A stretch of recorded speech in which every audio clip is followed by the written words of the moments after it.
Ocala Golf Club. Experience country club style golf at municipal prices. You won't go wrong with the Ocala Golf Club. Call them for a tee time today, 352-401-6917.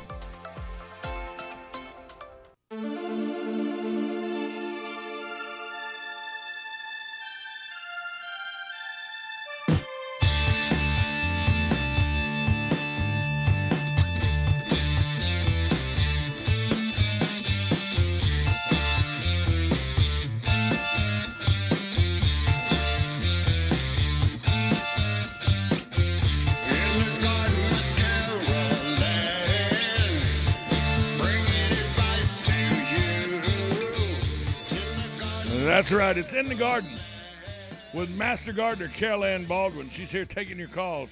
352-622-9622 is the number to call. 622-9622 is the number to call if you want to get in with any questions you might have. Carol Ann, it's winter time, whether people like to admit it or not, right. Whether we want to think it's winter time, because I'm in shorts and a golf shirt and flip-flops. You're in shorts. Yeah. You know, winter's a different time for Floridians, but the snowbirds are starting to show up now. What are some of the things that snowbirds are facing right now as they get here and they start to unwrap their houses and start to, get their plants and all that were in Florida? They've been gone for a while. Right. What are some of the things they're facing right now? They're coming in going, where's the fertilizer? Where's the grass seed? And it's like, it's December. You got it. When you come back down, don't worry about it. Take care of that in spring before unless you you're leave. Going to throw ryegrass out. Yeah, unless you're going to throw some ryegrass out. Because nothing's really going to take. I mean, if you had some bad areas, you could resod. But this time of year, especially with this fog and things like that, we may have some fungal issues popping up in the yard. If depending on when they left, if they didn't use a pest control company or a well-knowledgeable neighbor or something like that to control cinch bugs or whatever, there might be some damage in the lawn that you now need to do some repair with. But you're not throwing the fertilizer down to do it. You're going to do that using just soils, compost, things like that in order to clean that out, take care of the insect problem. But usually the cinch bugs are done at this time of year. So you're not killing anybody who's actively feeding on the lawn. You might be knocking out some or a few that might still be hanging around, possibly getting rid of some of next year's crop of insects, or the next hatching that'll be after the first of the year. Usually in that May, June time is when those start to pop up. But just taking care of those brown patches, those thin areas, they need to go through and check that irrigation system. It was turned off all summer, or should have been. Right. And make sure that it's running. We'd not just turn it on and it comes on at 5 a.m. and when you get up at 7, when you get up at 7 having coffee, it's done. Turn it on and look at it. You're allowed to do that. You can come in and take care of things like that. We are down to the once a week. Here in Marion County, I think most of Florida has some type of watering restrictions based upon times of year. And once a week, once every 10 days is fine. That's sufficient irrigation, like we were talking before. Just make sure it's working. You bring up a very good point, because I have a neighbor that just moved into it. Mm-hmm. The house has been there for a while, but it's very new neighbor. When I mean very new, last 6 weeks. Okay. And 2 nights a week and a half ago, not when I was in the hospital. Right. But 2 nights I was coming home later in the evening. Right. And his irrigation system was on. Right. And I meant last week to stop, but I was in the hospital, so I'll do it this week. Yeah. Because 3 of his sprinklers that are on his fence line that are supposed to be pointed towards his yard were watering the asphalt. Right, right. They're not. They're not. Yeah, that either they were replaced and they were just screwed in there, and nobody checked to see which way they were which way they were going. They were just replaced. So it's. But that's what you're saying. Don't just turn it on. Don't just turn it on to see what it's doing. Right. Check and see what it's doing. Make sure that they're all coming on. Run through your cycle and make sure that each one that they're shutting off and that they are all coming up. Like Joe said, he has irrigation system, doesn't use it. So, he finds his sprinkler heads when he runs one over with an edger or a lawnmower. The irrigation donuts make it easy to help keep, cleaning those out, putting some new ones down in. That kind of stuff, just general maintenance that it's been unattended. What's a good time? Is there a amount of water, or is there a time, like set your irrigation for each zone 20 minutes, 30 minutes, or do you go out and use my dad used to always say he would take a can of Mighty Dog, the empty Mighty Dog can. Yeah, the empty cat food can, and when it got full, it was time to move the sprinkler. That is the measuring. Honestly, that is getting containers of equal size and spreading them throughout your irrigation system to make sure that everything is irrigating properly. That is really your best way, because if your yard may have 10 emitters in that area, where somebody else may have it broken up into 5 and 5 on a zone, so it's hard to say how much water is being put out on each lawn, so you have to do it on an individual basis. And so that's what I said. And the the little best way cans to of do dog food or cat food still the best measuring. Yeah, or the little tuna cans, something like that. And just get a couple of them, scatter them around, sit back, get your cup of coffee, turn on the sprinkler system, and let it do. Let it run its course and see how quickly that fills. If it fills in 20 minutes, guess what? You can adjust that to 20 minutes. If it takes it 45 minutes, it takes it 45 minutes. You don't want to. Your lawn is your most expensive part of your landscape. It's like the skin. It's like your skin. Yeah, it is, and it's something. It is the place that we put the most resources into, and the best thing is to irrigate it properly, mow it properly, and then proper fertilization when that time comes.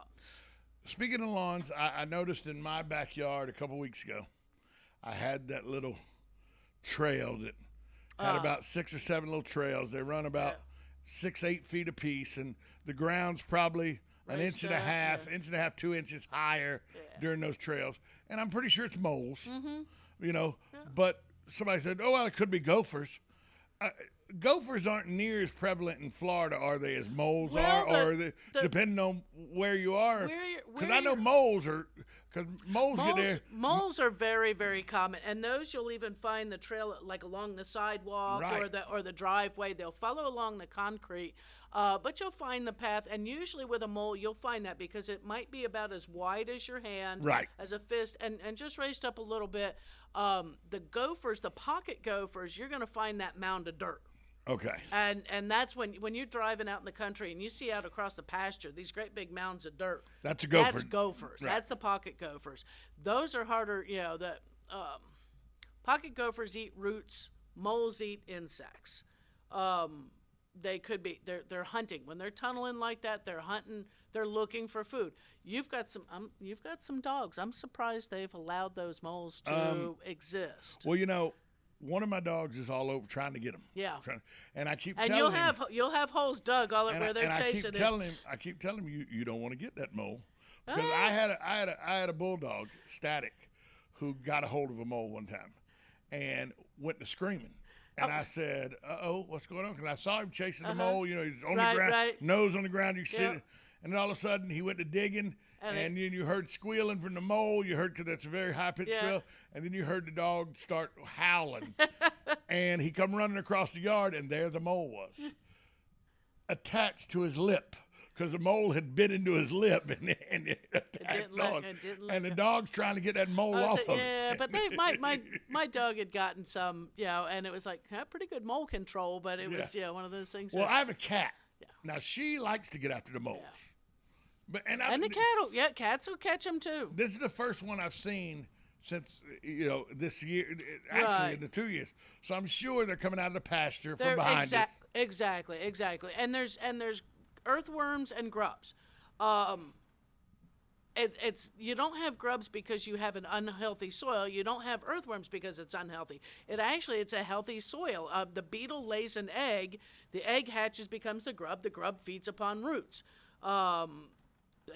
just the way it goes. A lot of times you'll know, you actually, you get like the triple whammy. You get the moles tunneling through. You'll see the crows or the cattle egret out there in the yard coming through. Those white cattle egrets are all over the place. And they're coming through and then you'll wake up one morning and it'll look like a battlefield where the armadillos came through digging for the grubs. And they're all in that back pasture too. And you'll find, and they have dug up all your grubs. So it's one of those things. Okay, they're hunting for food, but hopefully, But it does help that we have 4 dogs, right, that run in the backyard. And the moles actually can feel that activity, right. Of them thundering across the yard to go chase a squirrel out of their, and so they're more apt to stay out of that area. Which is why I found it amazing that the mole tunnels are up by the lanai. Well, you know what? You were laid up for a week and a half, so those dogs might not have been outside. Oh no, they're out every day. Oh, okay. We have an electric fence, electric wire going around the fence. Right. So they have unfettered access inside, outside. Okay, there you go. But for some reason it was just, and it's in this one area where the mole was, and I think maybe he came out. He may have come from the front of the house into the backyard. May have. Yeah. You never know, but you don't know how. Yeah, not sure how he got there, and he probably won't stay long. If the dogs don't get a hold of him or the cat doesn't, he probably won't stay long. Yeah, how talk about people don't think about birds and how beneficial they can be at times, because like the pasture egrets, the cow egrets, right. People think that they do damage. But I actually talked to a guy that he said he enjoys when the egrets come in his yard because they're eating bugs. As they're slamming their beaks in the ground, they're eating bugs and they're aerating. Exactly. You could say they are aerating and they're grabbing the bugs that are doing some damage to your yard. The nematodes are going and stuff. Yeah. Well, not nematode, but the grubs, earthworms is what they're going. Well, not nematodes. I mean the grubs. The big white grub? This is a brown bug that's probably caterpillars and stuff. I don't know. I see them on the golf course all the time. Mole crickets. Mole crickets. Mole crickets, yeah. Yep. Yeah, and so, and when you talk about these cattle egrets, I mean, there'll be 50, 60, 70 of them in a flock. They just sort of go in a looks like a grid. It's ugly flamingos coming in your yard. Or it's like the crime scene investigation. They're combing the area and they're cleaning up all the bugs. But crows do the same thing, actually. Crows will do the same thing, and for the same reason. There is a food source for them, and that's you're sort of knowing, okay, I got an issue. They might just be in one section. And maybe earlier in the year you had seen some holes in the ground, like maybe the size of your thumb, where that's where the beetle went in and laid eggs and that but again, if it's not serious damage, it's not really a whole lot you need to worry about. It's just when the armadillos come through and if they do. Well, and if you get your yard cut on a regular basis, stuff, the vibration of the mowers and everything, and plus the dogs running in the yard. If you have pets and things like that, kids, family that's out in that yard, that's where when people like to use like the pinwheels, and the theory behind that is that the pinwheel spins, causing a vibration underground that they don't like, so they leave. Well, your dog's thundering across the yard to chase the squirrel and chase the birds. The kid's out there throwing a football, same kind of thing, pushing the mower. It is activity out there that does sort of discourage them from being there because it sounds threatening to them. Because dogs and cats are going to come dig them up. Well, we got we're backed up that pasture, and then there's a retention pond. Yeah. But we have very little snake problems. Right. And I see snakes in that retention pond. Yeah. I see them in. But because we have so much activity in our backyard, they're staying out of that. Yeah, going. Yeah, I'll go hang out somewhere else. Yeah. Never mind. Although in my, I have in the ditch line, I have all my branches and everything, and we'll burn those periodically. Right. The other day I was out there and I moved some branches, and about an 8-foot black racer took off. Yeah. So that's a big old boy. He was probably an inch around, inch and a half around. Nice. And probably 7-8 foot long. And because this is a ditch where you put brush in, that's also an area that not just encourages the snakes, but mice, field mice and things like that to be underneath which there. is where he can eat them. Where he can go get a snack. It's like keeping a wild area. But so if comes to the time that you decide you're going to burn that brush, you get in there with the rake first and rattle around just so that you can chase out snake. Any snake. That's what I do. I go beat on the pile a couple times with a rake. Rattle it around a little bit, and then wait a moment. And then I'm a pyromaniac, so there's a little gasoline that's poured on the pile, and they don't like that. They don't like all that gasoline and everything too. So they vacate. Very seldom. You'll set a fire, and I set the fire on one side and so that it moves carry. across. Right. And you'll see any stragglers.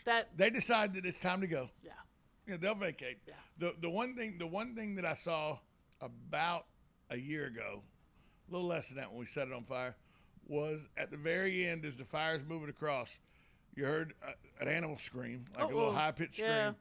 And there the possum went.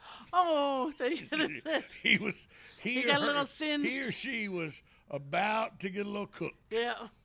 And people think that possums are terrible animals and they're gross and very few of them have rabies. People think they don't don't carry rabies, but yet they can withstand poisonous snake bites. They eat ticks. They eat roaches. They eat And when they see you, they faint. Yeah, or they faint. Right. You can literally go pick a possum up when it's in a faint, pet it and move it around, and it won't bite you or anything. Right. Because it's playing dead. It's playing possum. Exactly. Yeah. So, but people sometimes I think possums get a bad they do. Bad name. They're not the most attractive thing to look at. The little ones are kind of cute. I mean, they got some vicious teeth too. But they are very beneficial. They are very beneficial. They're not.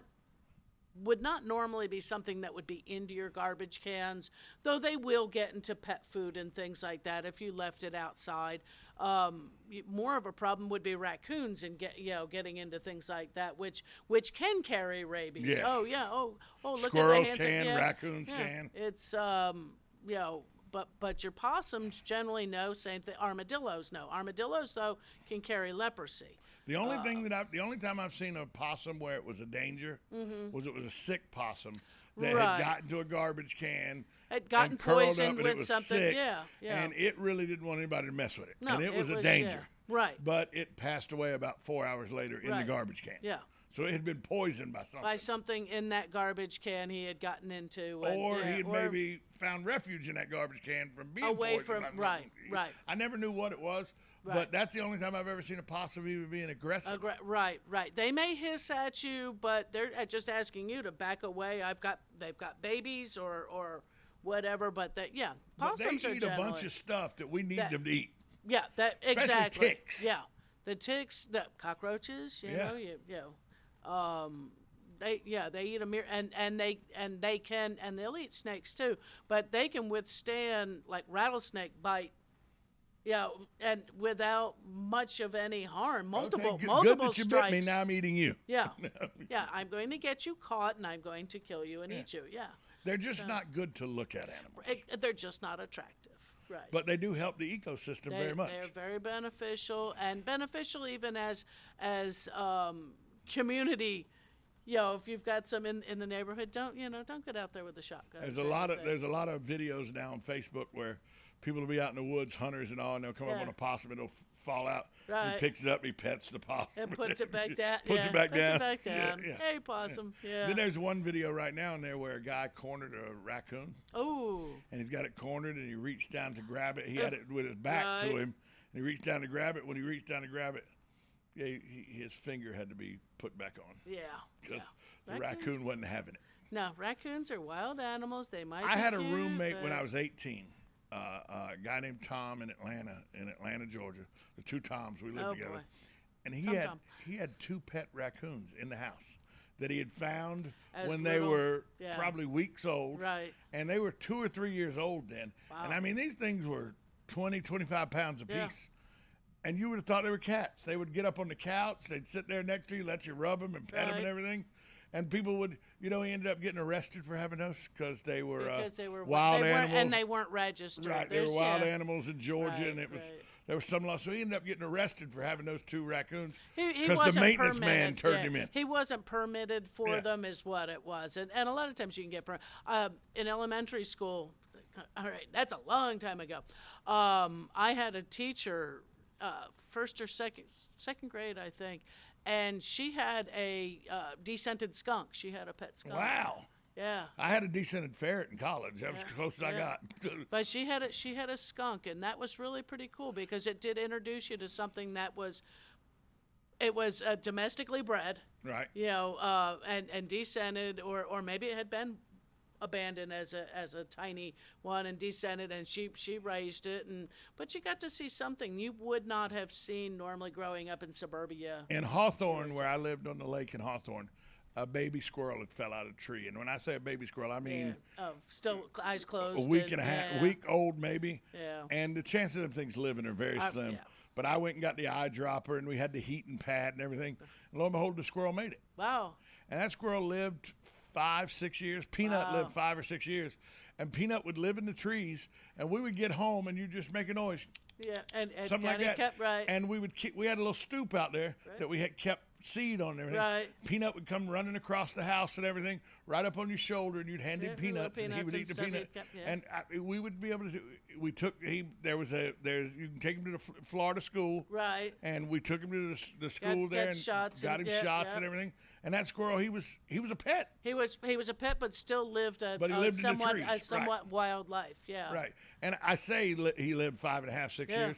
After about 5 years, one night we came out and called for Peanut, and it just wasn't he just there. never came. Yeah, it just never came back. He may have found a family and moved out of town. He might have moved to Ocala. Let's take one call before we go. We got about 2 minutes. You're on with Master Gardener Carol Ann Baldwin. Good morning again. This is Hugh. Morning, Hugh. See, when my wife was in college, she had a course in psychology, and they had rats. And I don't know what they did with them in class, but at the end of the session, the teacher said, "Well, we'll put him to sleep now and she said, "I'm not putting this." So she brought this rat home, one of the nicest pets I've ever had. In fact, we went to the pet shop and got another rat, so he had a partner, and that rat lived for about 3 or 4 years, and it was just a wonderful pet. They are smart animals, and they are fun pets. I've had pet rats as well. They are fun. I mean, you can train them as well as you can, about as well as a dog. They make rat and mice hotels. Oh, they make all kinds of stuff, and you can have them. They will spay and neuter those as well. The males generally aren't as stinky as the females, but maybe once the females are fixed, they aren't stinky. I've had a couple of them. We named them Stan and Ollie. Oh, there you go. I had Rio. I had River Rat. Yeah, I knew. Thanks for the call, Hugh. Yeah. Okay, bye now. Bye. Yeah, my little sister had a rat colony. Oh, okay. She only had 2 rats. Okay. But when I say a rat colony, this was a plastic thing, and it literally was like a 10-foot thing that went off one bookshelf and to another. Yeah. And they lived like kings in this thing. Yeah. Oh, my daughter had one on campus up at UF, though she told the RA that it was a gerbil with a glandular problem. But I mean, he would eat Wendy's Frosties and get little brain freezes and everything. Yeah, we went on vacation to Wisconsin. The house person that was supposed to come check the pets and all left the door to the bedroom open. Oh. Simon, the Siamese. Yeah. The colony was no more. The colony was no more. Y'all were on vacation. Colony was no more. Hey, Carol Ann, if people want to find you, where can they find you on Facebook? They can find on Facebook at the In the Garden Facebook group page. Just ask to be a member. Love to have you on board. And then down there at work at Lowe's down there in Lady Lake. So it is something you have to ask to join. And you do have to ask to join. If you know somebody else, I mean, pretty much I don't think I think I've declined 1 or 2 people, but it's if looked a little fishy. If your last name's Bundy and your first name's Theodore, you're probably going to get denied. But then again, you might like plants. William H. Gacy, if that's your name, you may get denied. John Spinkelink. But other than that, Carol Ann Baldwin, she joins us every Tuesday. Master Gardener Carol Ann Baldwin for In the Garden. Carol Ann, talk to you next week. Sure will. We'll be back after this timeout. You're listening to 1370 AM, 96.3 FM. This is WOCA, The Source. Broadcasting from the Ocala International Airport, this is WOCA AM, W242CA FM, Ocala, 1370 AM, 96.3 FM, The Source. USA Radio News with Lance Pry. As the border crisis has very little leadership, the President Trump era Remain in Mexico policy was put back into place by the Supreme Court. Mexico once again agreed to the policy and was implemented on Monday. National Border Patrol Counsel Brandon Judd on Fox News says the policy will deter illegal immigration. If the migrant protection protocols are implemented properly, the moment we started sending people back to Mexico, people stopped coming because they're not going to give criminal smugglers thousands of dollars just to be sent back and have to wait in Mexico. President Biden will teleconference Russia's Vladimir Putin today. Biden's people are saying he will tell Russia's leader invading Ukraine would have a terrible cost. It should be noted back under the Obama administration, Vice President Biden was a part of lawmakers that allowed Russia to invade portions of Crimea without repercussions in 2014. Thanks for listening. We appreciate it. We are USA Radio News. America's built and based on liberties and freedoms. Liberty HealthShare brings that to healthcare. The liberty of choosing your own doctor. The liberty of choosing your own hospital.